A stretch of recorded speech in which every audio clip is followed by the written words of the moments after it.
Good evening, everybody.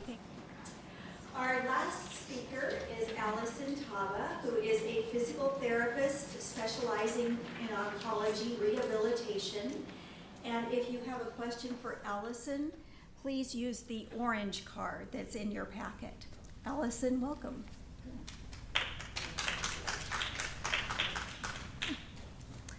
So as Margaret was saying, I'm the physical therapist. I work at Diablo Valley Oncology along with Dr. Chen.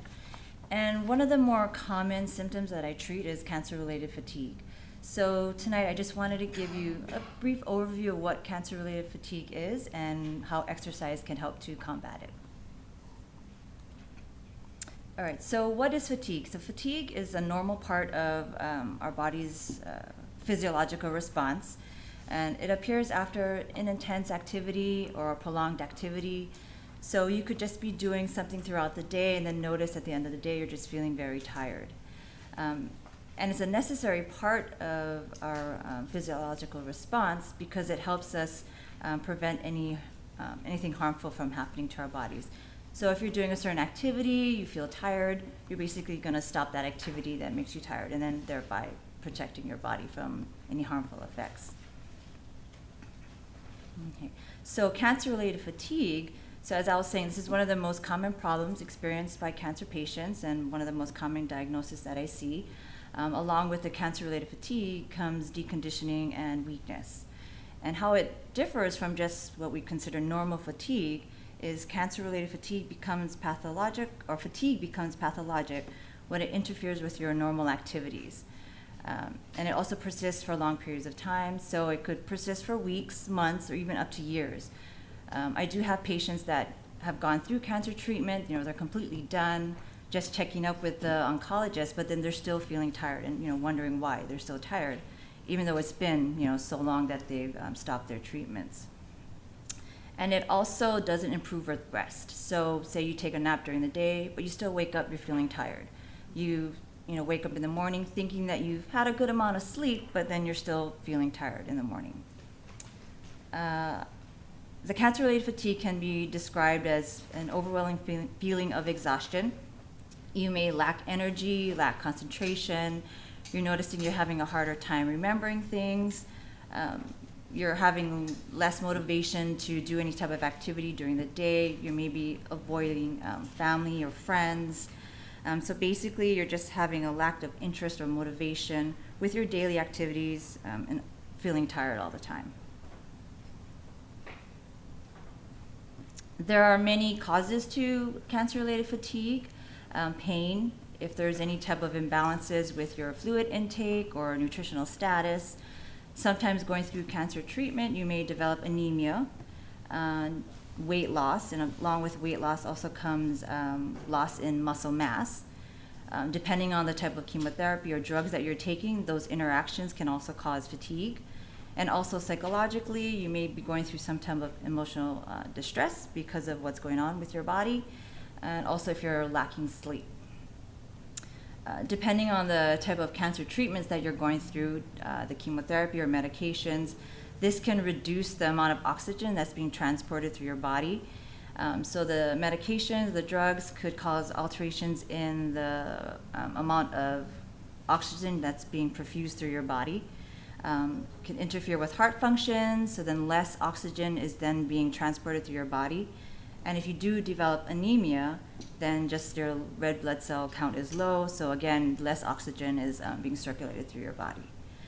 Also, prolonged bed rest or inactivity can lead to fatigue. So with increased or prolonged bed rest, you'll experience loss of muscle mass and a decrease in your endurance, so a decrease in your cardiorespiratory fitness. So therefore, if you're inactive for a long period of time, this can perpetuate your fatigue. So it's not going to get any better, it could get worse. Okay, so the benefits of exercise. So why is it important to start an exercise program and how this can help to combat that cancer-related fatigue?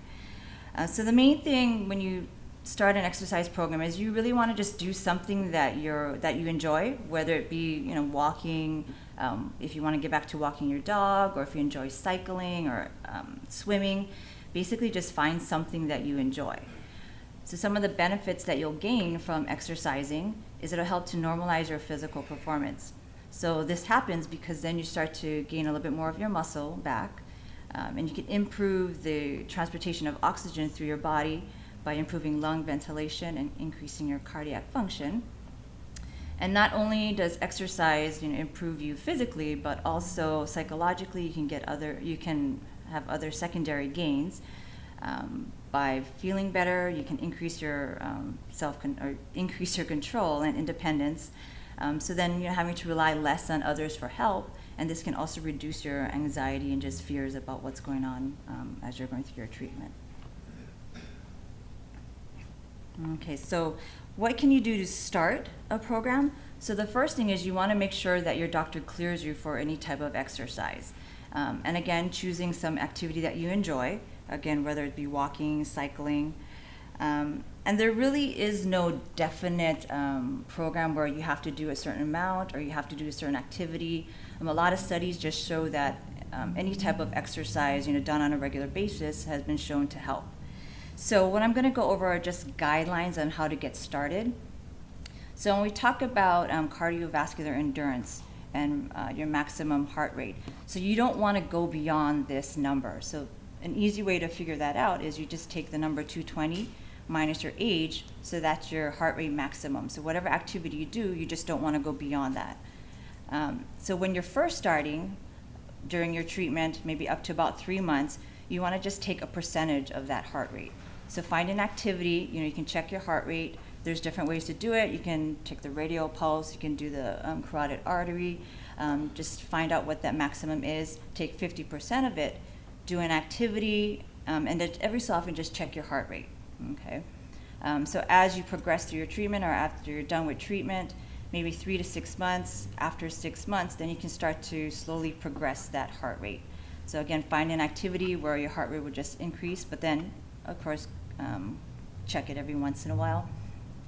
So while you're exercising, one of the main things to, look out for is you don't want to exercise to the point where you become short of breath or where you feel that you become dizzy. Those are just signs that not enough oxygen is being circulated through the body. So that's just warning signs. So a lot of times I'll tell my patients is, as you're exercising, if you can still hold a conversation, then you're okay.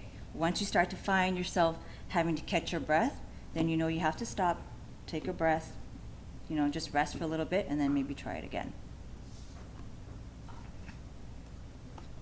All right, so with progression of exercise, so you want to start off slow, again, checking your heart rate. Maybe you're going to start 3 to 5 times a week with that activity, and then you want to progress to doing something every day. So oftentimes I'll tell my patients, find something that you can do a little bit every day. So you don't have to do a lot, just a little bit. You may start with just 5 minutes once a day, work up to maybe 5 minutes twice a day. Again, starting off slow to the point where you can do an activity for maybe 20 to 30 minutes at a time.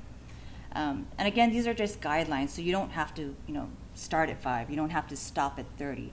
So you really just have to find your comfort zone, and again, just watching for signs that you're not out of breath or you're not feeling dizzy.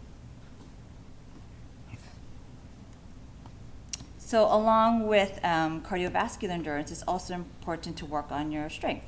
So progressive resistant exercises, meaning you just start at a certain weight and progressively increase that weight.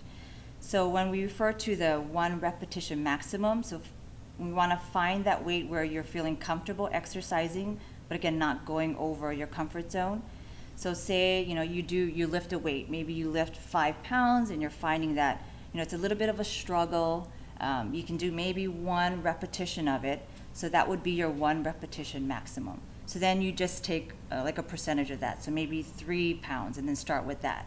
And then start with maybe 2 sets, 8 repetitions, and then increasing the sets and then increasing the repetitions.